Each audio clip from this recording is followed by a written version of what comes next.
Hello, ఎవర్రా నువ్వు? నా పెన్లో ఫోన్ నీ దగ్గర ఎందుకుంది? నా పేరు దొంగ. దొంగతనానికి వచ్చిర్రా మీ ఇంటికి? నేను పోలీస్కి ఫోన్ చేస్తా, నేను మిలిటరీకి చేస్తా. నా పిల్లం ఏడుందిరా?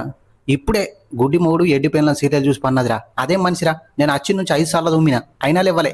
దానికి ఎన్నోసార్లు చెప్పింది సార్, పట్టవైటలు పెరుగుతుంది తినకే అని. అయినా సార్, మా కుక్క లోపలికి ఎట్లా రానిచ్చింది మిమ్మల్ని? అదే మన పులారా కుక్క 1/2 కిలో చికెన్ పడైతే పనులు ఎగిరించుకుంటా వచ్చి గేట్ కాడ కూర్చొని తింటుంది. నా పెళ్ళని మాత్రం ఏం చేయకండి సార్ ప్లీజ్. గదిని నేనేం చేస్తారా? అయినా అదేం పెళ్ళం రా, ఇల్లు గిట్టని ఉంచుతారా? బయట నల్ల నీళ్ళు అట్లని చాలు పెట్టింది, ఇంట నిన్నటి బాసన లింక దోమలే, అరుగు మీద మొత్తం మరకలే, బంక అంటుకుంటుందని నేను మోపోట్ని ఇప్పుడు. Thank you sir. ఆత్మకూరులో మా పెద్దమ్మ బిడ్డ ఉందిరా, పిల్ల సామానరుపు ఉంటుంది కానీ మోకం కాలు ఉంటుంది. ఎందుకు సార్? నీకేరా సెకండ్ మ్యారేజ్కి మాట్లాడన్నా? చదువుకున్నది సార్, కేసు పెడుతుంది.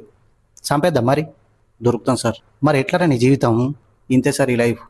అవును కానీ ఇలా కూరేమండిరా నీ పెళ్ళాం? బాగా ఆకలి అవుతుంది. సల్ల సారు, అబ్బాయి నేను ఏమనరా, దాన్ని దేవుడే చూస్తాడు. ఎందుకు సార్?